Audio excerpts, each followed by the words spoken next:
Vamos a iniciar este nuevo módulo que es Bibliología 1. El tema que vamos a ver hoy es Introducción a la Bibliología. Vamos a tratar de ubicar el día de hoy qué es esto, ¿no? Otra vez, creo que todos tienen ya el apunte, es decir, los conceptos ya están, pero vayan haciendo notas adicionales. ¿Cuál es la base bíblica que tendremos para este módulo? Primera a los Corintios capítulo 15, versículo del 3 al 5, se lee así. Porque en primer lugar os transmití lo que asimismo recibí, que Cristo murió por nuestros pecados conforme a las Escrituras, y que fue sepultado y que resucitó al tercer día conforme a las Escrituras, y que se apareció a Cefas y después a los 12. Si ustedes ven, siempre el apóstol Pablo está haciendo una referencia ¿a qué? A las Escrituras. Es decir, que nacería el Cristo, ¿en dónde está? En las Escrituras. Muchos de los detalles de su ministerio están en las Escrituras. O sea, es decir, que tendría que morir por nuestros pecados, está en las Escrituras. ¿Sí? Que iba a resucitar al tercer día, está en las Escrituras. Pero después aquí aparece algo adicional y dice, y que apareció a Cefas. ¿Quién es Cefas? ¿Okay? Dice, y después a los 12. Yo quiero que noten que hay algo aquí, aunque lo vamos a tocar más adelante. Ya está poniendo a los 12, es decir, a Pedro, ¿sí? Y a los 12 en un nivel de las Escrituras. Que se entienda bien esto, porque Pedro escribió algo de la Biblia. ¿No? ¿Cómo que no? ¿Y primera y segunda de Pedro qué? Entonces, ahora, ¿esas son escrituras tan válidas como el Génesis? Claro, porque toda la escritura es inspirada por Dios. Entonces ahí está, en el mismo nivel. No sé si lo están viendo. Entonces, por eso es muy importante esto. Lo vamos a ir desempacando, ¿está bien? Si hay preguntas, vayan anotando ahí, porque de repente yo entiendo que es así como que, y se sube la ceja, sale el letrerito por atrás con signo de interrogación. Anótenlo, por favor, porque todo esto va a venir en examen. Entonces, lo que pasa, y esto es importante entender, que el Antiguo Testamento nos da el contexto donde vamos a entender todo lo que está relacionado con Cristo. Es decir, no podríamos entender nada del cristianismo, no podríamos entender nada de Cristo si no vamos al Antiguo Testamento. Así de sencillo. Entonces, para aquellos que dicen, no, ya ahorita estamos en la gracia, ahorita es puro Nuevo Testamento, ya el Antiguo Testamento ya pasó. ¿Han escuchado eso? Sí. Es una barbaridad eso, porque tan válido y tan necesario es uno como el otro. El Antiguo Testamento nos provee de un contexto. De hecho, en una de las materias, uno de los módulos que va a haber, va a ser de Cristología, va a ser precisamente Cristo desde el Antiguo Testamento. Que podamos ver a Cristo en el Antiguo Testamento, en dónde está anunciado, qué es lo que se está hablando de Él. ¿Me explico? Entonces, eso nos provee todo el significado, tanto de su persona como de su obra, ¿sí? Entonces, ahora, en el Nuevo Testamento, pues ya ahí está el resultado. Ahí está ya todo aquello que se anunció, ¿sí? Ahí está, como tenemos aquí escrito, esa misión apostólica. Es decir, ya Cristo ascendiendo, habiendo muerto, resucitado, ascendiendo y comisionando a los discípulos. En este caso a los 12, ¿sí? Entonces, y ya a partir de ahí, después viene Pentecostés, inicia la iglesia, ¿verdad? Y se empieza a escribir. No fue inmediatamente, fue muchos años después que empiezan ya a surgir los escritos, pero escritos inspirados. Por eso tenemos los evangelios, son escritos inspirados, ¿verdad que sí? Están en la Biblia. Todas las cartas paulinas, las que tenemos, Alguien dice, bueno, sí pero es que falta una carta, la de Corintios, que esa y se perdió. Bueno, pues seguramente no fue inspirada, pues si hubiera sido inspirada la tendríamos. ¿Ustedes creen que Dios puede custodiar su palabra? ¿Sí me explico? Entonces, si no está ahí, pues por algo no está. A lo mejor ahí Pablo de buena intención y lo hizo, pero él sabía que no estaba inspirado. Y bueno, pues ahora sí que, como pasó con los huesos de Moisés, ¿no? Que nadie encontró el cuerpo de Moisés, para que no anden diciendo luego, a lo mejor lo mismo, no lo sé. Pero lo que tenemos es lo que tenemos, y lo que tenemos es inspirado por Dios. Amén. Entonces esto es muy, muy importante tenerlo presente, ¿no? Por eso mencioné hace un momentito cuando dice que en el versículo 5 menciona a Pedro y menciona a los 12, porque repito, los está incluyendo ahí como parte de eso, de lo que se iba a escribir. Porque a lo mejor ellos no sabían que iban a escribir de parte del Señor. A lo mejor sí, a lo mejor no, lo más seguro es que quién sabe. El único que sabía perfectamente todas las cosas desde un principio era el Señor. ¿Sí? Entonces, a la hora de comisionarlos, y por eso se está haciendo esta referencia.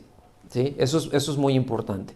Entonces, el apóstol Pablo, si ustedes van a notar, sobre todo en esta carta a los Corintios, en Romanos hace muchas estas preguntas, hace muchas referencias. ¿Y qué dice la Escritura? ¿Sí? A ver, ahora, cuando dice, ¿y qué dice la Escritura? ¿A qué se está refiriendo? Al Antiguo Testamento. ¿Sí?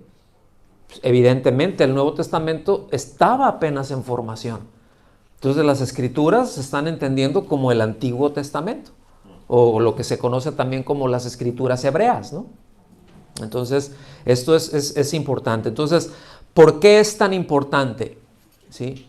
¿Por qué es necesario que nosotros tengamos en claro el significado de esa pregunta y la relevancia de esa pregunta?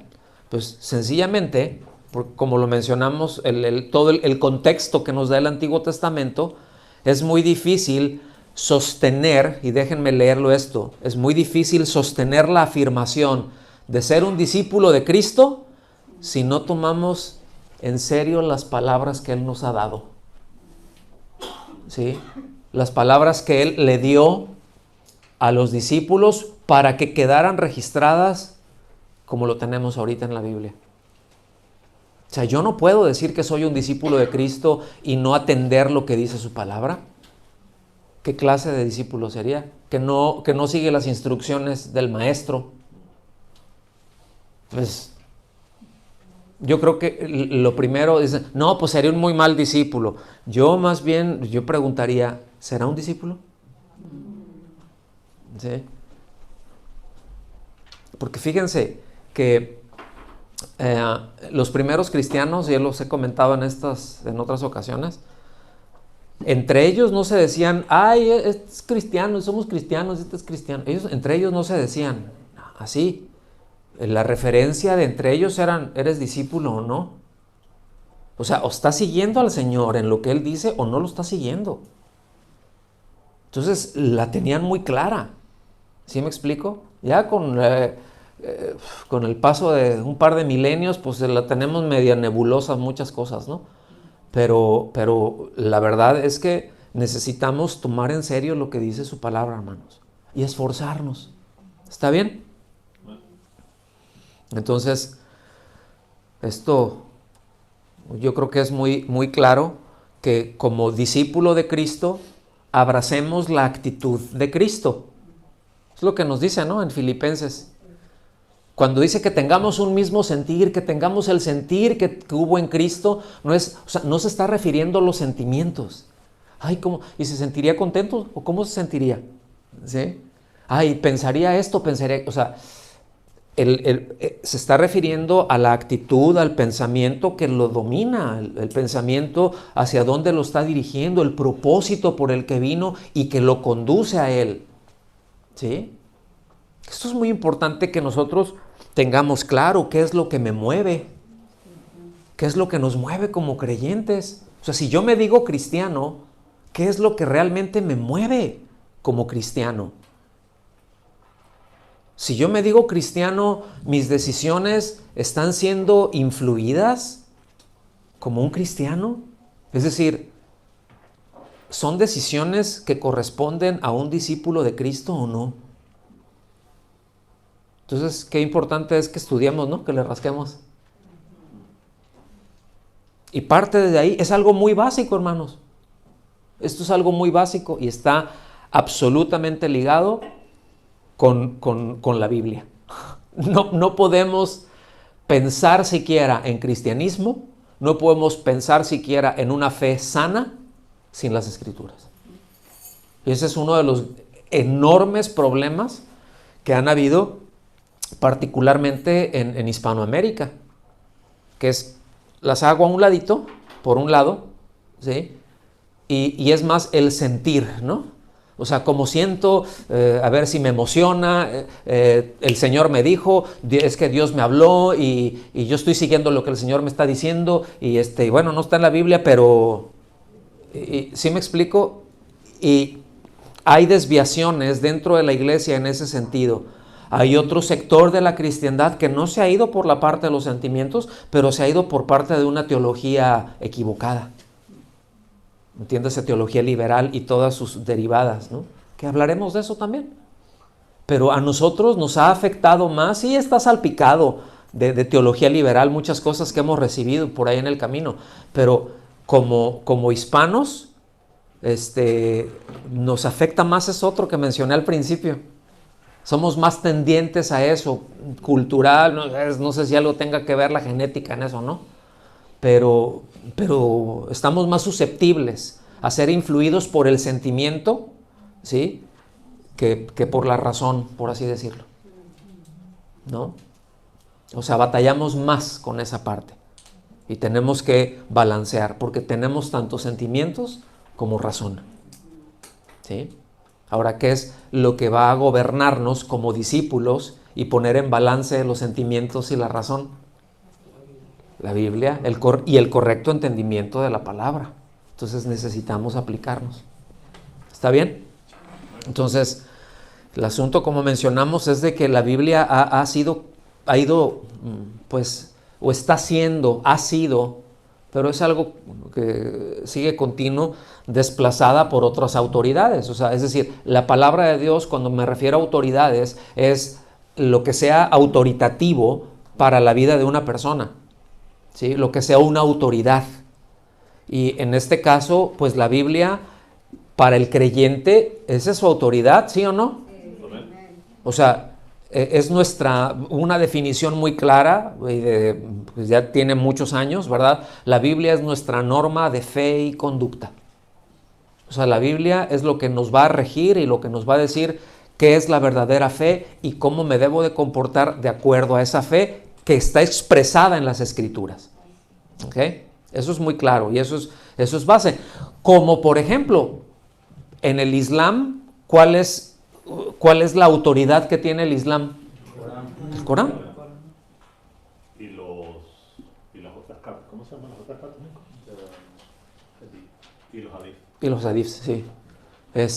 Pero eso es una autoridad para ellos, para nosotros no. Para nosotros eso, o sea, ni el Popol Vuh, ni los escritos de Confucio, ¿verdad? Nada de eso. Es la palabra de Dios. El asunto es de que cuando nos referimos de que la Biblia ha sido cada vez más desplazada por otras autoridades, eso me estoy refiriendo al grupo de los creyentes, hermanos, o de los que nos decimos creyentes. Que aún dentro de creyentes hay, sí, la Biblia es lo que me conduce, y al ratito, bueno, la Biblia, pero la opinión, y bueno, sí, y la opinión de que, y bueno, pero estamos viendo acá, bueno, ya no está en la Biblia, pero lo dice, y cada vez van siendo más y más, y como creyentes, al ratito, una radiografía express déjeme ponerlo así, de la sociedad cristiana actual de primer mundo, por así decirlo, ¿sí? Pero en general, o sea, ya hay muchísimos pensamientos del mundo metidos ahí y hay muchos cristianos que piensan como mundanos y que actúan como mundanos porque piensan como mundanos, aunque sean nacidos de nuevo. Pero hay muchas áreas de su vida que están todas por ningún lado, pues porque no están siendo gobernadas, porque la Biblia en esa área no es su norma de fe y conducta. Si así fuera, por eso estamos aquí, hermanos, por eso tenemos la necesidad de aprender, ¿sí o no? Por eso estamos aquí, no estamos aquí porque seamos mejores, más inteligentes, más brillantes, que tengamos una proyección, el propósito de... No estamos hablando de eso. Pero ¿cuántos reconocen de que hay un puño de áreas en nuestras vidas que necesitamos ver, echarnos un clavado bien profundo de qué y por qué lo dice la palabra para poder entenderlo y poder llevarlo a la práctica? ¿Cuántos están en esas condiciones? Bienvenidos a la escuela bíblica. Bienvenidos. ¿Sí?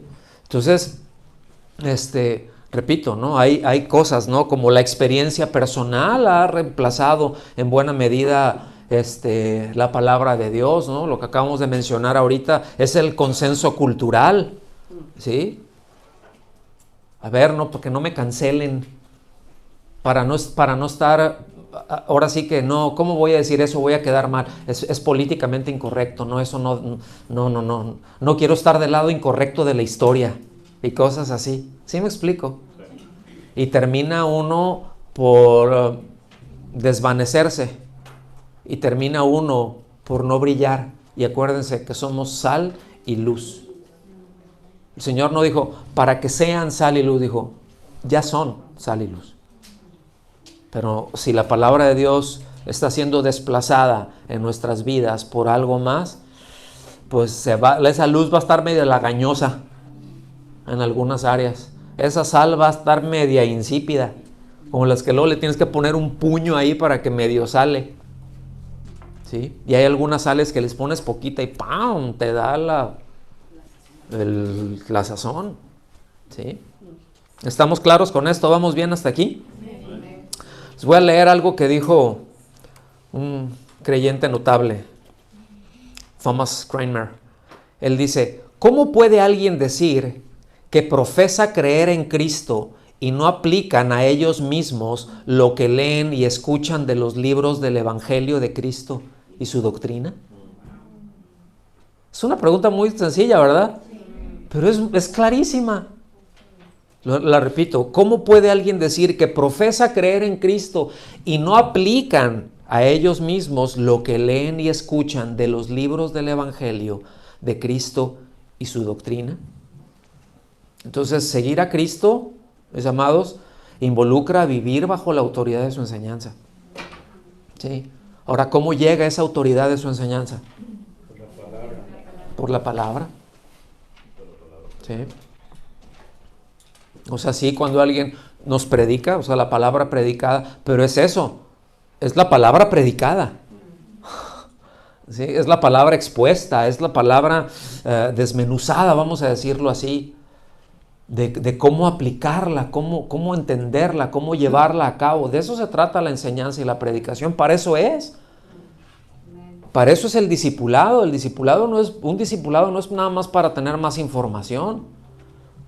O sea, eso se lleva a cabo en la vida, pero necesitamos aprender, tenerlo en claro y poder aplicarlo. ¿Está bien? Entonces, eso es lo que involucra, ¿verdad? Entonces, vamos a entrar ya más de lleno a lo que es bibliología. Sí, más como concepto, los voy a estar repitiendo, pero bibliología, pues ¿de qué trata? Pues de la Biblia, la naturaleza, ¿verdad? Y la doctrina de las Escrituras. ¿Sí? O sea, la enseñanza de las Escrituras. Porque podemos decir, bueno, es que la enseñanza de Pablo, por ejemplo, voy a poner un ejemplo, no los quiero hacer un lío, ¿sí? Pero hablamos y decimos, vamos a estudiar, vamos a ver algo de la teología paulina. ¿A qué nos estamos refiriendo? al desarrollo del pensamiento teológico de Pablo, ¿sí? Ahora, si hipotéticamente hay alguien que cuando está viendo lo que dice Pablo, ¿sí? La teología de Pablo, y concluye algo que no está en la Biblia, ¿es que Pablo estaba mal? No. Sencillamente es que no entendí lo que está diciendo Pablo, porque lo que está diciendo Pablo, ¿sí? Los escritos de Pablo forman precisamente parte de la doctrina de la palabra de Dios, porque está en las escrituras, está incluido, está dentro del canon. Ya lo vamos a ver eso también, el canon, cómo se formó, tiempos, años, todo eso lo vamos a ver, ¿sí? Entonces, ¿cómo ven? ¿Vamos bien? Que veamos de qué se trata bibliología. ¿Bibliología de qué se trata? De la Biblia, ¿sí? Entonces, ¿cuál es el concepto de bibliología? ¿Qué estudia la bibliología? ¿Cuál sería la respuesta? Puede decir alguien la naturaleza y la enseñanza de las escrituras, pues dices, está bien, pero si dices, ¿de qué trata? De lo que dice la Biblia. Ah, ok. Esa es una definición muy clara, muy sencilla. Vamos a tratar de elaborarlas más, porque necesitamos crecer en eso también, ¿sí? Entonces, el concepto, la idea de bibliología, pues está aludiendo, está apuntando hacia la disciplina, ¿verdad? De un análisis, vamos a llamarlo así, técnico, de un análisis histórico de los libros de la Biblia. Porque la Biblia no es un libro, aunque nosotros lo decimos así, es el libro de la Biblia. Pero, ¿qué quiere decir Biblia, por ejemplo? ¿Alguien sabe lo que quiere decir Biblia? Un libro pequeño. ¿Verdad? O sea, viene de biblión. Es un conjunto de libros. Son varios libros. ¿Cuántos libros tiene toda la Biblia? 66. Ajá. Los mapas no cuentan, ¿eh? Tampoco. Son 66 libros. Es decir, son 66 libros en un solo tomo. O más bien en un volumen. ¿Sí? O sea, son 66 libros que están ahí en un solo volumen. ¿Ok? Entonces, por eso es importante que nosotros tengamos eso en claro. ¿Qué quieres? Son muchos libros. El libro del profeta Daniel, la carta del apóstol Pablo, ¿verdad? La carta de Pedro, las cartas de Juan, el Evangelio. ¿El Evangelio es carta o es libro? Es libro. ¿Cómo se considera un evangelio? Como libro, ¿sí? ¿Una carta es un libro? No, es una carta. Un libro y una carta tienen características diferentes, ¿sí? En una carta, por ejemplo, pues hay saludos personales, ¿sí? Va más, se nota, ¿verdad? Ya al final, bueno, pues ahí me saludas a todos, a los que están ahí en casa y que se porten bien y que estudien, exactamente, porque van a tener examen, ¿sí? Por eso se llaman epístolas. Eso es una carta, ¿sí? Epístolas no son las esposas de los apóstoles, hay que aclarar. Entonces, yo quiero enfatizar sobre la necesidad, hermanos, de que conozcamos la Biblia, ¿sí? La necesidad de que conozcamos la Biblia. Entonces, qué bueno que la tenemos, yo insisto, ¿verdad? De manera electrónica, qué bueno, eso es muy práctico, yo la utilizo, ¿sí? Es muy práctico, tienes ahí en el teléfono, traes un montón de versiones, ayuda mucho, es una excelente herramienta. Pero acostúmbrense, yo les recomiendo, acostúmbrense a leer la Biblia en papel. Acostúmbrense a eso, ¿sí?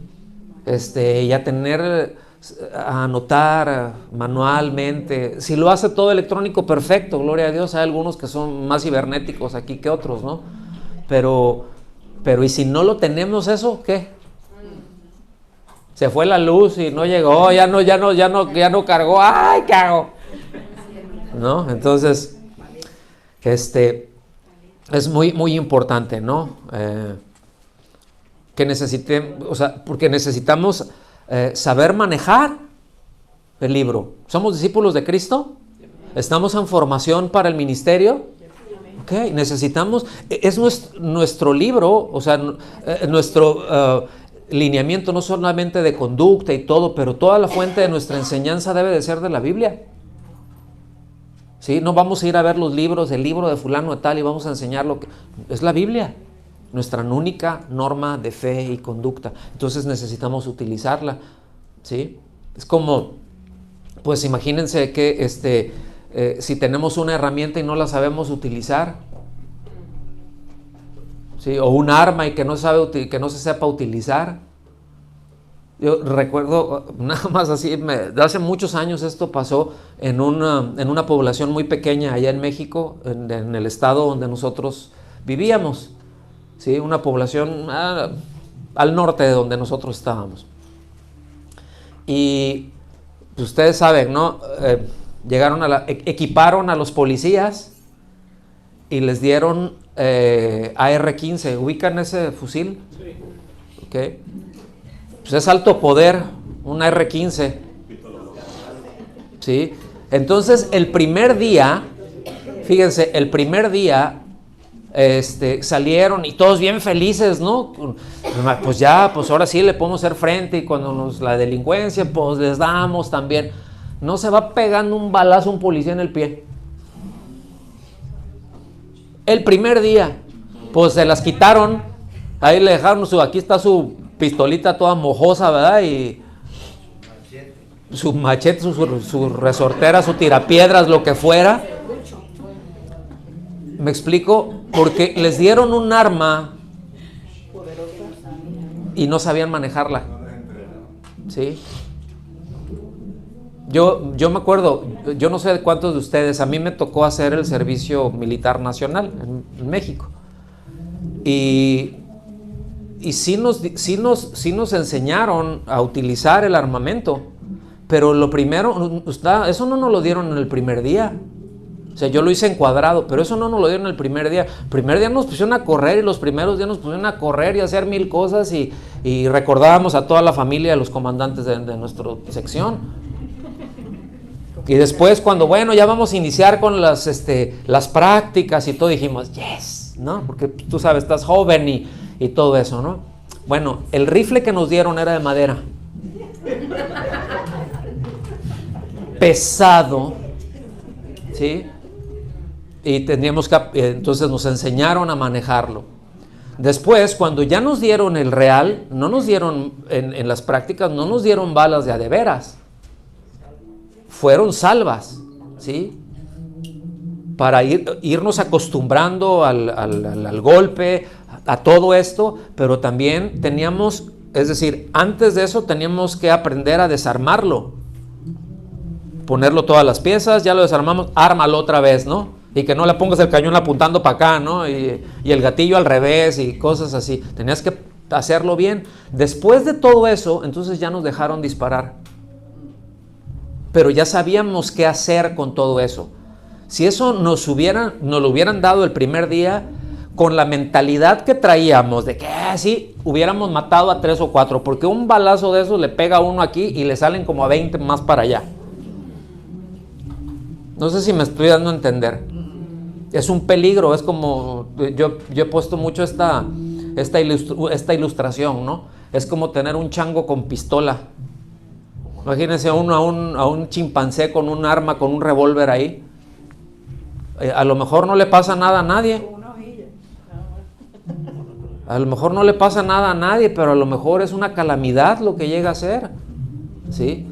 Y eso pasa, escuchen bien, trasladado a la palabra, eso pasa cuando luego hay gente que se quiere poner a enseñar de la Escritura y no tienen ni idea de la Escritura. Y dicen muchas tonterías muchas veces que no están en la Escritura y representan mal a Dios. Entonces, quise ampliar esto porque es importante que tengamos en claro la necesidad que tenemos, empezando por mí, de crecer en el conocimiento de esto. Entonces, cuando seguimos viendo lo que es la bibliología, que es un área, ¿sí? Pues, que se dedica a examinar la Biblia, los materiales que tiene, ¿sí? Me refiero a los materiales, son los componentes temáticos que tiene. Hay partes de historia, hay partes de arqueología, seguramente, ¿verdad? Hay otras áreas, tienen que ver, hay matemáticas incluido, aunque no es un libro de matemáticas, pero tenemos que ir viendo también pues el uso de la lengua en las que fue escrito, en el tiempo en que fue escrito. Hay muchísimas cosas de esas que se necesitan que tener en cuenta. Los tiempos que estamos viviendo se tienen que tomar en cuenta cuando ya vamos de cara a la escritura. Porque voy a hacer un paréntesis, no quiero ahondar ahorita ahí, pero cuando nosotros vemos en la historia de la iglesia y vemos a los padres apostólicos, es decir, los que ya fueron discípulos de los discípulos y que duró algunos siglos, ¿no? Ese bloque que se conoce, o esa parte de la historia de la iglesia que se conoce como patrística, en esencia, en un principio, ellos veían las escrituras y el método de interpretación fundamental que había era el alegórico, hermanos. Y no estaba, y de repente ves como que ya se metían, más centrados los siglos, se metían a decir algo por ahí, dices, no, aquí no lo tuvo en claro, ¿sí? Entonces, pero pasó tiempo, y ya hubo después quien dijo, oye, a ver, espérate, estuvo diciendo esto, pero no tomó en consideración esto y esto, y se han ido depurando, vamos a decir así, los métodos y pues sí, toda la metodología para una correcta interpretación de las escrituras. No sé si me estoy dando a entender, ¿sí? En un principio dices, oye, pues es que ya ahorita lo vemos, oye, método alegórico de interpretación, eso no está bien, pues no es lo ideal. Pero ellos no tenían los problemas que tenemos nosotros ahorita, ellos veían a Cristo por todos lados. ¿Sí me explico? O sea, para ellos ellos tenían muy claro el evangelio, punto. Muchas otras cosas no. Pero el evangelio, el cómo vivir como un discípulo de Cristo, lo tenían perfectamente claro. ¿Sí? No había academia, pues. ¿Sí? No había academia cristiana. No estaba desarrollado eso, porque no había sido necesario en ese momento. Conforme pasó el tiempo, fue necesario, bueno, se ha ido desarrollando y ahorita estamos en un tiempo en donde, gracias a Dios, tenemos muchos materiales y tenemos muchas herramientas, gracias a Dios. Entonces, como lo he dicho muchas veces, ahorita el que no estudia es porque no le interesa, porque es flojo, pero no tenemos razones realmente para hacer un análisis pobre de nada, de ningún pasaje.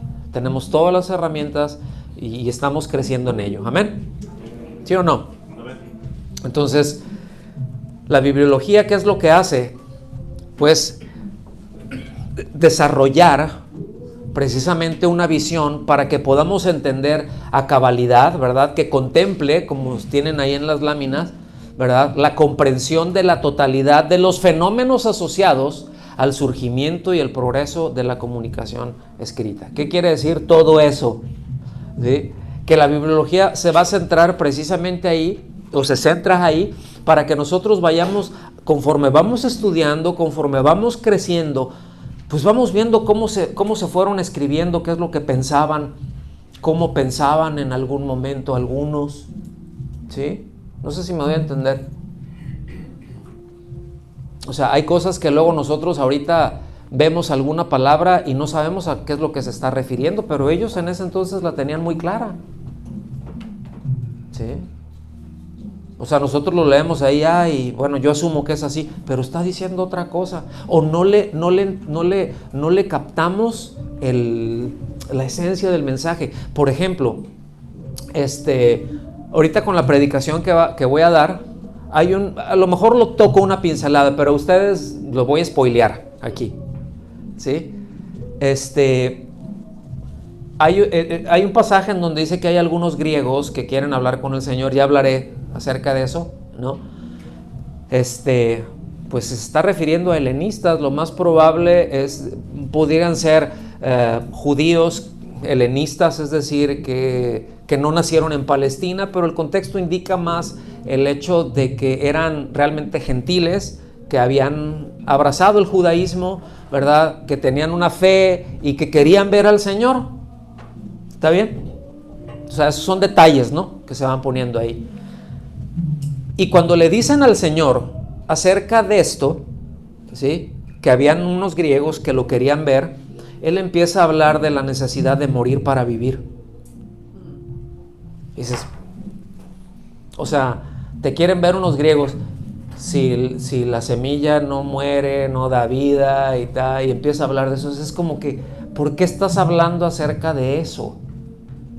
Porque en el pensamiento griego eso no cabía. Dentro del pensamiento, dentro de la filosofía griega, la muerte es la muerte, ¿sí? Y el muerto al pozo y el vivo al gozo. Y ellos veían la muerte ya como la liberación del alma, ¿sí? Ya no es de la vida, ya se murió, punto, ya, listo, final. Pero cuando le dices, a ver, morirte para vivir, Jesús, ¿qué estás diciendo? Bueno, pues solamente se puede entender a cabalidad todo ese contexto cuando estás viendo detalles así. Y eso es por la bibliología. ¿Me doy a entender? Entonces, ese es el punto, ¿no? Es buscar desarrollar esa visión que nos ayude a entender todos los aspectos de lo que está en el libro, de lo que está en la Biblia, ¿sí? Por eso el enfoque es estudiar, descubrir, clasificar los documentos, pues para ver cuáles son las fuentes que tienen, a ver de dónde surgió. Y hay cosas luego que nos pasan por arriba de la cabeza, o nos paniqueamos a veces que sale en algún comentario, a veces con algún familiar, por ejemplo, que son mayoritariamente católicos. Sí, pero tu Biblia está mal, ¿verdad? ¿Sí les han dicho eso? No está mal. Y les voy a decir algo, y la Biblia, las versiones que ellos utilizan tampoco están mal. O sea, no son malas Biblias, no son malas versiones. Preocúpese por la del Testigo de Jehová y lo que saquen los mormones. Pero lo que saque la Iglesia Católica, viene de la Vulgata, está bien así, pero dices, no, lo que pasa es que hay otros libros. Bueno, ¿alguien sabe cómo les llaman? Bueno, ellos se les llaman apócrifos, pero ellos no los llaman apócrifos, apócrifos, eso quiere decir, ¿cómo? ¿Saben qué quiere decir deuterocanónico? Fuera del canon. De segundo orden, que está fuera del canon. Ahora, eso no lo dijeron los reformados, eso lo dijeron los mismos teólogos católicos. O sea, esto sí ahí está, pero esto no es palabra inspirada. O sea, está bien, tiene como literatura, está bien, como parte de la historia. Sí, podemos ubicar ciertas partes de la historia del pueblo judío ahí, parte aún del pensamiento poético también, parte del pensamiento que se tenía. Sí, nos deja ver, pero no es inspirado. Y ellos lo reconocen, entonces no hay ningún problema. Es que están acomodados y acá, no te preocupes. ¿Qué es lo que nos deja ver todo eso? La bibliología. O sea, si tú le metes un análisis, filológico, por ejemplo, ¿no? O déjame ponerlo así, bibliológico, a cualquiera de los libros deuterocanónicos, no pasan la prueba. No pasan la prueba, ¿sí?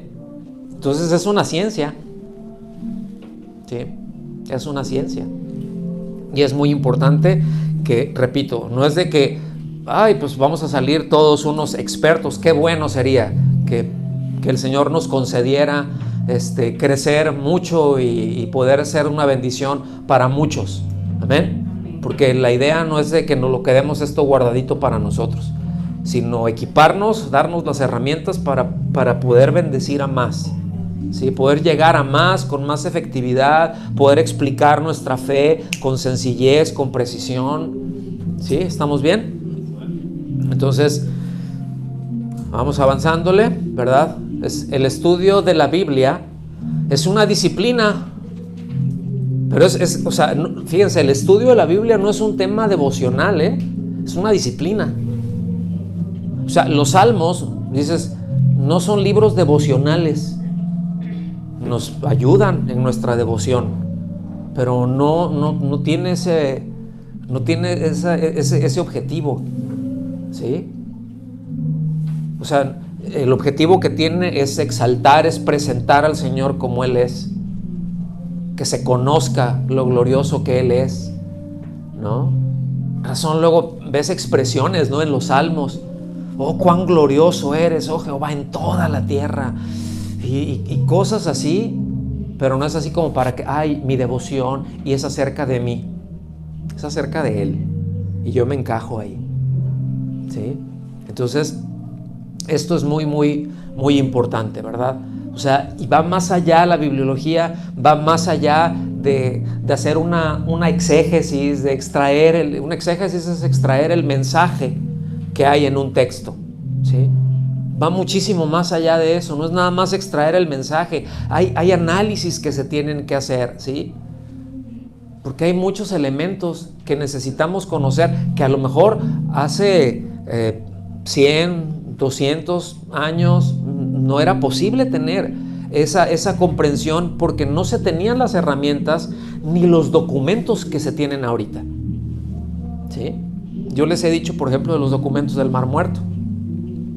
Esos son muy importantes. ¿Cuántos han oído acerca de los documentos del Mar Muerto? ¿Y saben de lo que se trata? Pues órenle. Pues ahí pregúntenle a San Google, aunque sea. ¿No? Pero van a ver, o sea, de qué se trata eso, los rollos del Mar Muerto. Hay muchos artículos muy buenos, hay otros no tantos, hay otros están así, pero hay que ubicarlos, hay que saber de qué se trata eso y qué importancia tiene para nuestros días eso, ¿sí? Entonces, todos ese tipo de cosas son herramientas que nosotros debemos de tener precisamente para poder crecer y poder desarrollar con mayor efectividad el ministerio, ¿sí? O sea, no quiere decir que eso por sí solo, ese conocimiento, ya sé un montón acerca de los rollos del Mar Muerto. Yo no sé un montón, yo tengo una muy, muy, muy vaga idea, ¿sí? Y eso, bueno, saber de los rollos del Mar Muerto no me hacen ser un mejor cristiano, ¿sí? Es la Biblia. Pero tener ese conocimiento me ayuda a entender muchas otras cosas y me ayuda también a estar más sólido para defender mi fe. ¿Me explico? O sea, me da una solidez, me da un respaldo para poder, o sea, me da argumentación precisa, abundante, para poder defender mi fe sin ningún problema. Entonces, ¿verdad? Hay tres cosas que vamos a ver, nada más las voy a mencionar ahorita y se van a ir desarrollando a lo largo del curso, pero tiene un sentido en el estudio o la bibliología, en el sentido del estudio de la Biblia. Hay algunos principios, hay muchos más, yo voy a mencionar solamente 3, ¿sí? Que se toman en consideración, y de cada uno se desprenden muchas cosas. Salud. ¿Quiénes lo escribieron, por ejemplo? ¿Sí? ¿Quién escribió esto? ¿Qué temas está tratando? Esto es muy importante ubicarlo, porque muchas veces puede ser que dices, híjole, sobre todo para los que tenemos mente como de teflón, que no se nos pega nada. ¿Cuántas mentes de teflón hay aquí? ¿Sí? Todo se nos resbala, ¿verdad?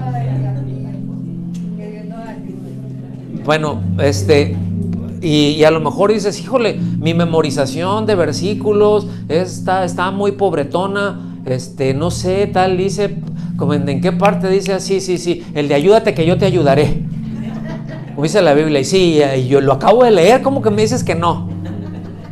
¿verdad? O como dice la Biblia, el que madruga, Dios lo ayuda, ¿verdad? Entonces, el ubicar qué temas trata quién.